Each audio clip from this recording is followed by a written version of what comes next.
In the beginning, Eru Iluvatar formed the Ainur, primordial spirits of independent thought with varying levels of power, each of whom inherited knowledge from a specific portion of the creator's mind. All save for Melkor, greatest of the Ainur, who shared in the gifts of nearly all the others, making him insatiably curious, yearning to break free from the restrictions imposed by Eru, resulting in a rebellion during the Ainulindale when he disrupted the harmony of the Ainur to sing aggressive, loud, and repetitive notes, engaging in a war of sound until the creator ended the music and showed them a visual representation of what they made. This vision of Arda depicted scenes of joy and triumph, but also great cruelty and suffering infused by the music of Melkor. Fascinated, the Ainur asked for the vision to be made real, and so Eru agreed, on the condition those who entered could not return until the universe reached its natural conclusion.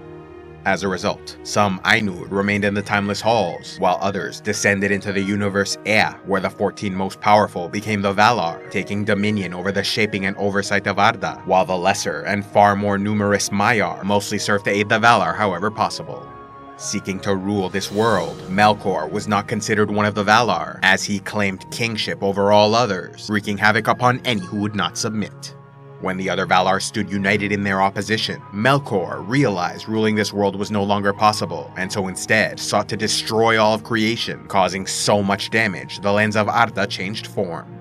Eventually, the Valar and Maiar founded the realm of Valinor as their homeland, an enchanted paradise upon the continent of Aman, also called the Undying Lands.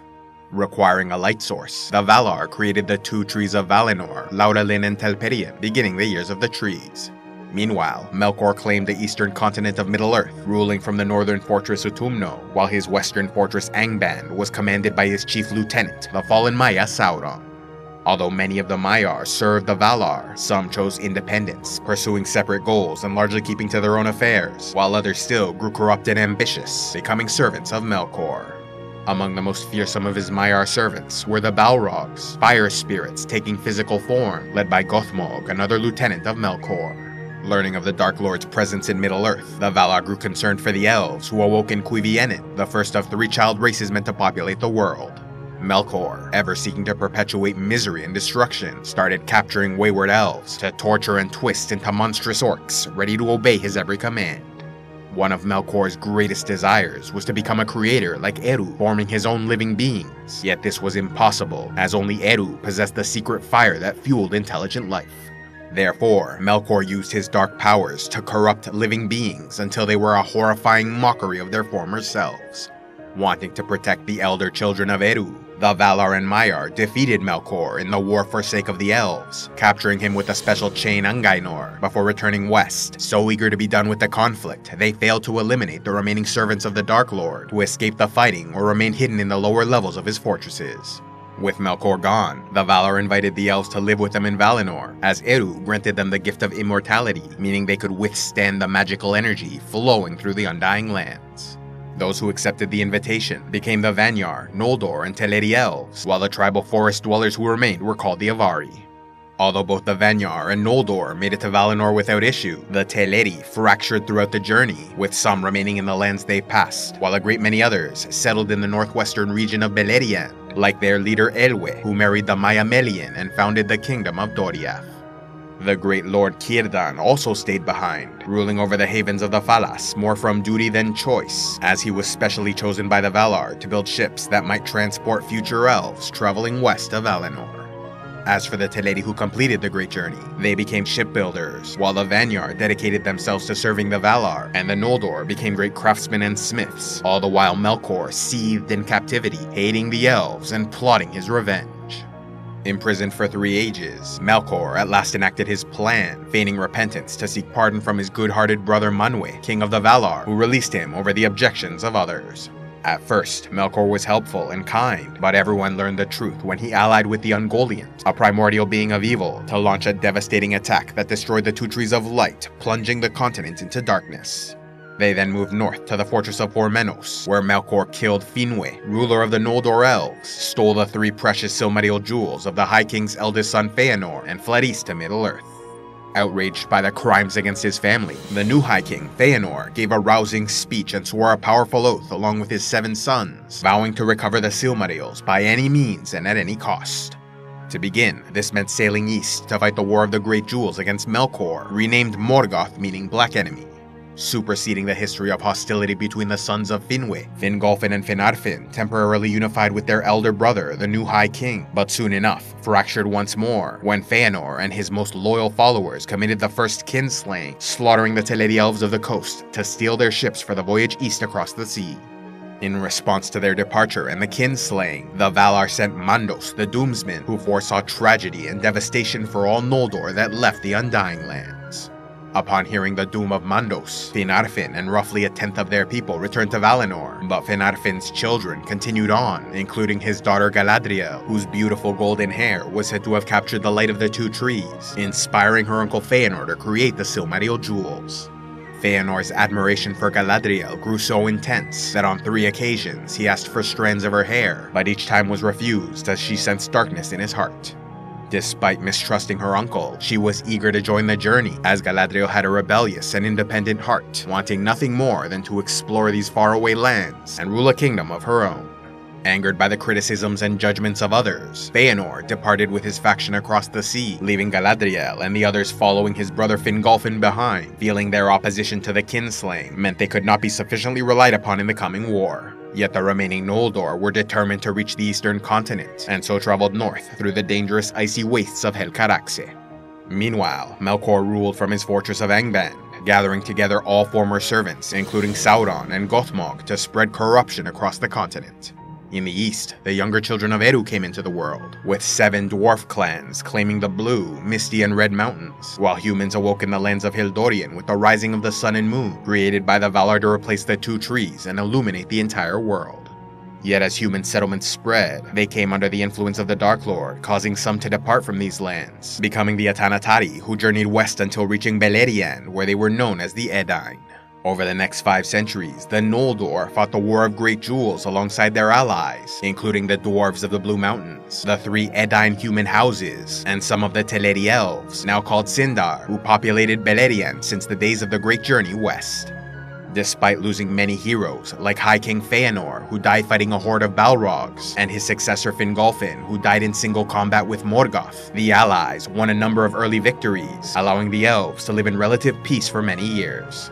But the Dark Lord was clever and patient, raising armies of Balrogs, orcs, dragons, trolls, and other wicked creatures to eventually conquer nearly all of Beleriand. In the end, total defeat was only avoided when the half-elven hero Eärendil and his mixed-blood wife journeyed west to the Undying Lands with a Silmaril jewel stolen from the crown of Morgoth by Elwing's grandparents.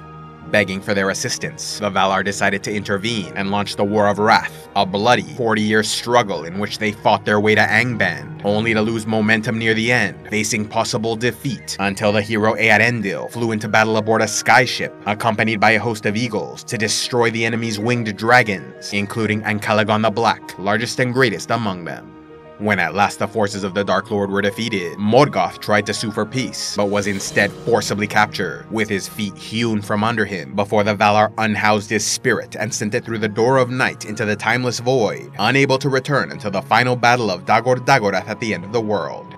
With the war over, the final 2 Silmarils ended up in the hands of Maedhros and Maglor, the last remaining sons of Feanor. Yet they'd done so much evil to fulfill their oath, including 3 separate kinslayings, that the jewels deemed them unworthy and burned their hands. Unable to live with all they'd done, Maedhros threw himself and his jewel into a fiery chasm, while Maglor tossed his Silmaril into the ocean, living out his days, singing and wandering aimlessly through Middle-earth.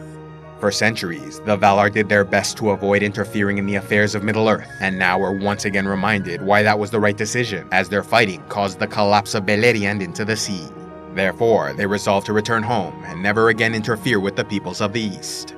Issuing a pardon to the remaining Noldor of Middle-earth, while extending an invitation to any other elves who wished to make the voyage west. Many were grateful and left for the Undying Lands, while others remained behind to found new realms in Middle-earth. Although the elves were given the option to enjoy an enchanted paradise, the other races were forbidden from traveling west through the ban of the Valar, creating this law for many reasons, including the more practical concern over their mortal forms being unable to withstand the magic flowing through these lands, thereby shortening their lives considerably. This then led to the more philosophical reason behind this divide, which delved into their specific gifts, as elves were granted immortality but were tied to the world, meaning that when this creation ended, so too would their current form of existence. Men, however, were granted the gift of mortality, and after death would go on to a second, unknown destiny prepared by the Creator. For many years, these diverging fates did not cause any major issues between the races, but in time, some men would object, believing their gift to be a curse, envious of the immortal elves living in paradise. As for the human houses of the Edain who fought for the Valar, they were rewarded with increased wisdom, longer lifespans, enhanced abilities, and a new homeland upon the island of Elena, raised in the middle of the Sea of Belegaer. Establishing the kingdom of Númenor, Elros, a son of Earendil, ruled as their first king, blessed with even greater abilities and a longer life than his people, as he and his brother Elrond were descended from a powerful bloodline that included elven kings, chieftains of men, and even a Maya queen. The Valar therefore granted them the right to choose their own fate among the children of Eru, causing Elrond to take the life of an immortal elf, while Elros chose to be a man, granted the gift of mortality. Yet while Elros was destined to die, his extraordinary bloodline allowed him to live 5 centuries, establishing the foundations of a mighty human kingdom that rose to become the most powerful realm in the world east of Valinor. Among the many heroes descended from the lineage of Elrond and Elros, there were important, famous figures of history like Ar-Pharazôn, High King Elendil, King Isildur, Arwen the Evenstar, and the Ranger Aragorn, who became the High King Elessar. Back in Middle-earth, survivors recovered as best they could, with the dwarves of the Blue Mountains joining Durin's folk in Khazad-dûm, while the non-Edain humans of the West, known as Middlemen, for the most part retained good relations with their neighbors, though some, who were not Edain but shared blood with the House of Halath, spoke a different language and over time were no longer considered kin. Although they would not appear in the histories of Middle-earth until the Third Age, at some point, the diminutive Hobbit race, an offshoot of men, made their way into the world, divided into the peace-loving farmers and fisher folk of the Harfoot, Stuor, and Fallowhide clans, who largely kept to their own affairs. As for the Noldor, Sindar, and Green Elves, they settled in the newly formed kingdom of Lindon under High King Gil-galad, while those who wished to reach the Undying Lands visited the port city of Mithlond, ruled by Lord Kirdan. Then there were those with more adventurous spirits, who journeyed into the lands of the East, coming into contact with their ancient kinsmen, the Sylvan Elves, descended from those Teleri who abandoned the great journey to Valinor early on, and now populated the forests east of the Misty Mountains. These Teleri, now called Silvan, welcomed the more advanced Western Elves with open arms, even accepting the Sindar noble Amdir as king of Lothlorien, and the former Lord of Doriath Orifer as king of the Woodland Realm. Though Morgoth was defeated and could no longer directly influence the world, some of his orcs, trolls, dragons, balrogs, and other servants fled east, as did his lieutenant Sauron, who initially had a change of heart upon witnessing the defeat of his master, offering his surrender to the Maya Eonwe. But upon learning he was to be taken west and judged by the Valar, he could not bring himself to display such humility, remembering the power and influence he held under Morgoth, and ultimately fled to become the second Dark Lord of Middle-earth. By the year 1000 SA, Sauron settled in Mordor, started building the Tower of Barad-dûr, and was breeding armies of orcs and trolls, while also recruiting human warriors from the Easterlings and southern Haradrim, men tricked, coerced, or corrupted into his service. Yet the second Dark Lord knew armies alone would not bring victory, and so endeavored to use cunning, manipulation, and subterfuge to enhance his own power while weakening and undermining his enemies.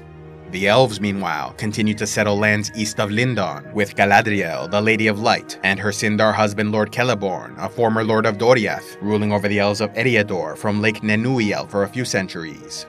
When Galadriel, one of the original rebels who left Valinor, rejected pardon from the Valar to remain in Middle-earth, they placed yet another ban upon her, once again forbidding entry to the Undying Lands, only for her to proudly reply she had no interest in returning.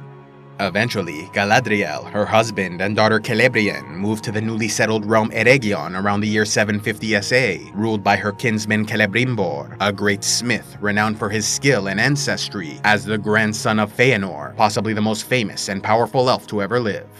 Celebrimbor's love of crafting was shared by his people, many of whom were of Noldor descent, becoming unique among the elves of the time by developing amicable relations with the dwarves of Durin's folk, bonding over their shared love of smithwork. Living comfortably for centuries, it was in the year 1200 SA that the Elves of Eregion were visited by Anatar, the Lord of Gifts, claiming to be an emissary of the Valar, eager to teach them advanced craftwork. Grateful for the chance to improve their skills, the elves embraced these lessons and started working on the Rings of Power.